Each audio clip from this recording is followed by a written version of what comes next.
నమస్తే, welcome to Suman TV. నేను మీ యామ్ని. ప్రస్తుతం మనతో ఉన్నారు ప్రముఖ ఆధ్యాత్మికవేత్త, ప్రముఖ జ్యోతిష వాస్తు పండితులు మంతా సూర్యనారాయణ శర్మ గారు ఉన్నారు. వారితో మాట్లాడదాం. నమస్కారం గురుగారు. నమస్కారం అమ్మా, శుభం వ్యాధు. గురుగారు, ఇప్పుడు స్వాతి నక్షత్రంలో జన్మించిన వాళ్ళకండి, వీళ్ళకి అసలు ఈ సంవత్సరం ఏ విధంగా ఉంటుంది తెలియచేయండి.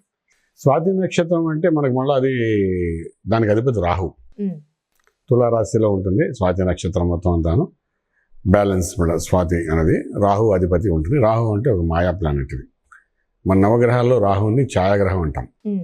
ఈ ఛాయాగ్రహం ఏంటంటే మ్యాజిక్, ప్రపంచం అంతా మ్యాజిక్ చేస్తుంది అంటే రాహు ప్రభావం అంటాం.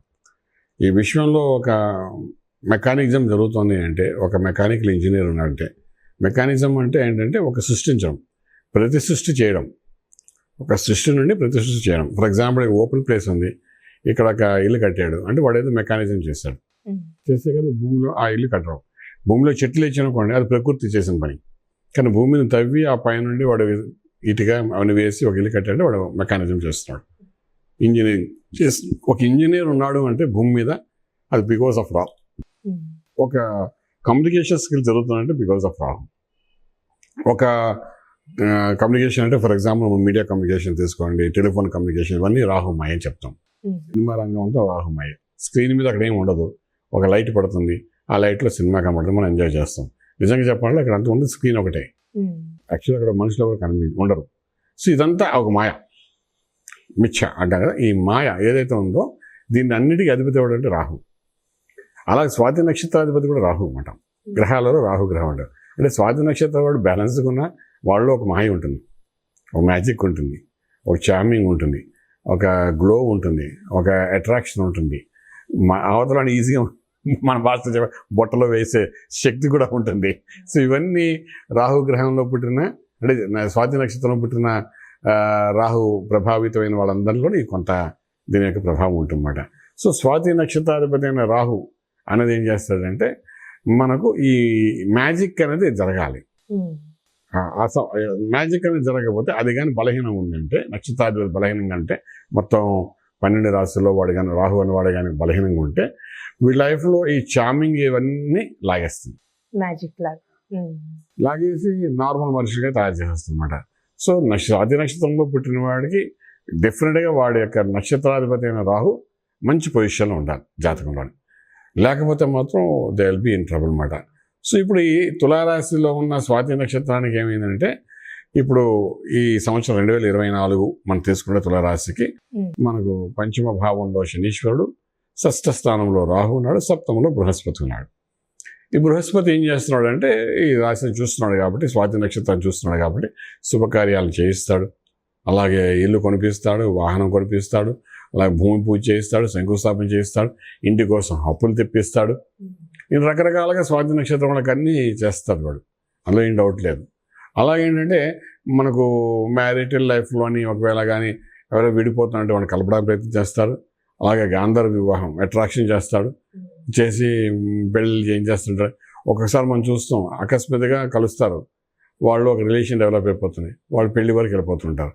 ఇవన్నీ ఈ సంవత్సరం మే వరకు చేస్తారు. తులారాశిలో ఉంది కాబట్టి, గురుబలం ఉంది కాబట్టి ఇవన్నీ జరుగుతుంటాయి. ఇది పాజిటివ్గా మనం తీసుకోవచ్చు. అలాగే ఇక్కడ 6వ ఇంట్లో రాహు ఉన్నాడు ఈయనకి ఈ సంవత్సరం. తులారాశిలో స్వాతి నక్షత్రానికి ఆరోగ్య స్థానం ఉన్నాడు. పాపగ్రహాలు 3, 6, 11 స్థానం అంటే శుభాన్ని సూచిస్తాడు, మంచి చేస్తాడు. నక్షత్రాధిపతి 6వ ఇంట్లో ఉండడం కూడా అది విశేషంగా ఒక బలాన్ని ఇస్తుందన్నమాట. సో దానివల్ల ఏంటంటే ఈ సక్సెస్ రేట్ అనేది స్వాతి నక్షత్రం వాళ్ళకి అది అడిషనల్గా మనం చెప్పచ్చు మాట. అలాగే పంచంలో శనీశ్వరుడు ఉన్నాడు, వాడు కూడా సొంత ఇంట్లో ఉన్నాడు ఈ సంవత్సరం అంతా అక్కడే ఉంటాడు స్వాతి నక్షత్రం వాడికి. అలా ఉండడం అంటే వాళ్ళకి డెఫినెట్గా పిల్లల ద్వారా ఒక బెనిఫిట్, పిల్లలకు ఒక బెనిఫిట్, వీళ్ళ పిల్లలకి ఇలా తీసుకొచ్చి ఇస్తుంటాడు అనమాట. సో పిల్లలకి బెనిఫిట్ అయితే అది ఆనందంగా కదా తల్లిదండ్రులకి. అలాగే యుక్త వయసులో ఉన్న వాళ్ళకి వాళ్ళ పిల్లలు, కానీ పెద్దవాళ్ళ వాళ్ళ పిల్లలు యుక్త వయసులో అనుకోండి, వాళ్ళకి బెనిఫిట్ వస్తే పెద్దవాళ్ళు 67 సంవత్సరాలు ఉన్న వాళ్ళు కూడా వాళ్ళు ఆనందపడతారు కదా. సో ఈ రకంగా స్వాతి నక్షత్రానికి మొదటి మే లోపల కొన్ని డెసిషన్స్ చాలా పాజిటివ్గా జరుగుతాయి.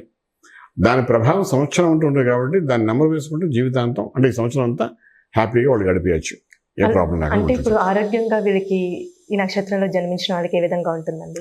ఆరోగ్య స్థానంలో పాపగ్రహమైన రాహు ఉన్నాడండి, కానీ వాడు అనారోగ్యాన్ని చేయడు.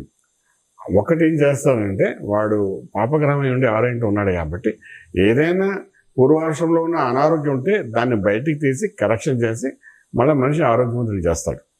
సో 6 ఇంట్లో రాహు ఉండడం, అక్కడ ఒక ఏడాది ఉంటాడు ఉండడం వల్ల ఏంటంటే పూర్వాశ్రమంలో ఉన్న రోగాలన్నింటినీ కరెక్షన్ చేసేస్తాడు, చేసి మిమ్మల్ని మళ్ళీ హెల్తీగా పెడతాడు.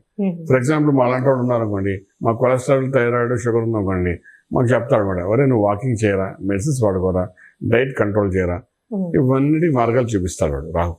చూపించి సెటిల్ చేసేస్తాడు. మాక్సిమం 6 monthsలోనే మనిషి ఆరోగ్యవంతుడిని చేస్తాడు.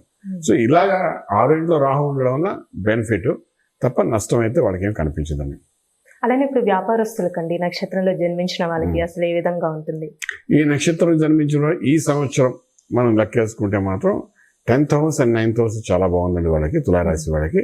అలాగే దానితో ఈ పంచములు అంటే అష్టైశ్వర్య భోగభాగ్యాలు ఇచ్చే ప్రదేశంలో ఈ రాశికి విపరీత రాజ్యం ఇచ్చే శనీశ్వరుడు అక్కడ కూర్చున్నాడు అనమాట.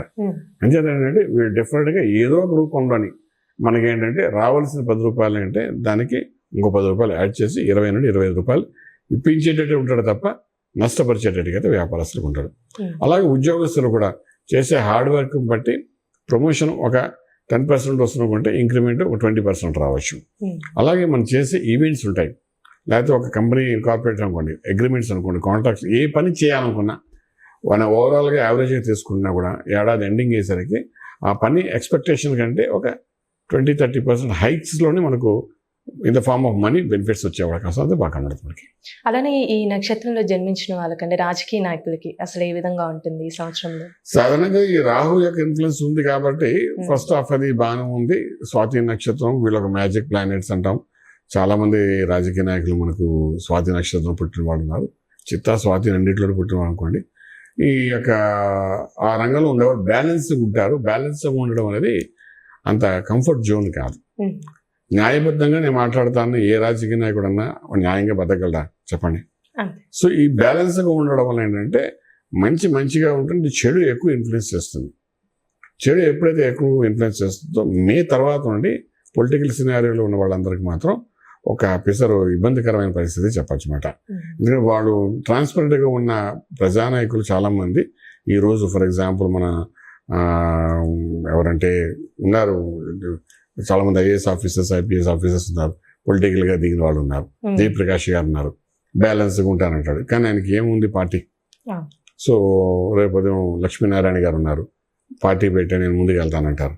సో ఇది ఎలా వెళ్తుంది అంటే బ్యాలెన్స్గా, ట్రాన్స్పరెంట్గా, నిజాయితీగా, నిబద్ధతతో ఉన్న ఈ పొలిటికల్ సినారీలో ఉన్న వాళ్ళు ఎవరైనప్పుడు కూడా, స్వాతి నక్షత్రం తులారాశి వాళ్ళు ఎవరైనప్పుడు కూడా వాళ్ళు చెప్పుకోవడానికి గుడ్ పర్సన్స్ లాగా వెళ్తాం తప్ప వాళ్ళకి కావాల్సినంత బలం అనేది పెరిగే అవకాశం ఈ సంవత్సరం అయితే నేను చెప్తామండి. అలానే ఈ నక్షత్రం వాళ్ళకండి ఎలాంటి రత్నం ధరిస్తే మంచిది, ఒకవేళ ధరించిన తర్వాత ఎలాంటి ఫలితం అనేది ఉంటుంది? బేసిక్గా నక్షత్రాధిపతి రాహు కాబట్టి రాహుకు సంబంధించిన గోమేధకం పెట్టుకుని చెప్తామండి. రాహు ప్లేస్మెంట్ బట్టి పెట్టుకోవాలండి, చాలా రిస్క్ తో కూడింది అనమాట. మిగిలిన నక్షత్రాలలాగా దీన్ని మనం తీయడానికి వీలేదు. అంటే రాహు మంచి పొజిషన్లో ఉన్నాడు అనుకోండి, 3, 6, 11 స్థానాల్లో ఉంటే మంచి యోగాన్ని ఇస్తాడు ఫ్రమ్ రాశి. సో అలాంటి స్థానాలను ఉండి కూడా మనకు ఒకవేళ బెనిఫిట్ రాకపోతే రాహు మార్గదర్శ వచ్చినప్పుడు మనకు వచ్చే అవకాశం ఉంటుందన్నమాట. సో అటువంటిప్పుడు ఇప్పుడు 6వ స్థానంలో ఈ సంవత్సరం ఉన్నాడు కాబట్టి మంచి బెనిఫిట్ ఇస్తాడు. అన్లెస్ అంటే లగ్నము దశలు బాగోలేకపోతే మనం చెప్పినా కానీ అదర్వైజ్ రాహు ఉన్న ప్లేస్ బట్టి తులారాశి వరకు ఈ సంవత్సరం చాలా బాగుంటుంది. రత్నంకి వచ్చినప్పుడు గోమేధకం పెట్టుకోవాలి. గోమేధకం పెట్టుకునేటప్పుడు గోమేధకం అంటే అమ్మవారు, రాహు అంటే అమ్మవారు అంటాం, దుర్గా అమ్మవారు అంటాం. సో ఇక్కడ అమ్మవారి యొక్క మంత్ర సాధన చేసుకోవడము, గోమేధకం పెట్టుకోవడము. గోమేధకం మినిమం పెట్టుకోవడది కనీసం 6 calories పెట్టాలండి. అది మంగళవారం నాడు ఉదయం 6 నుండి 7 లోపల పెట్టుకోవాల్సి వస్తుంది, లేదా శుక్రవారంగా పెట్టుకోవచ్చు కూడా. ఆ గోమేధకం పెట్టినప్పుడు స్పెసిఫిక్ ఇది ఛాయాగ్రహం అవడం వల్ల ఈ అమ్మవారి యొక్క మంత్ర సాధన కూడా చేసుకోవాలండి. అమ్మవారి చండీ మంత్రం కానీ లేకపోతే దుర్గా మంత్రం కానీ ఏదో చేసుకోవాలి. చేసుకుంటే ఏంటంటే రాహు యొక్క బలం పెరుగుతుంది.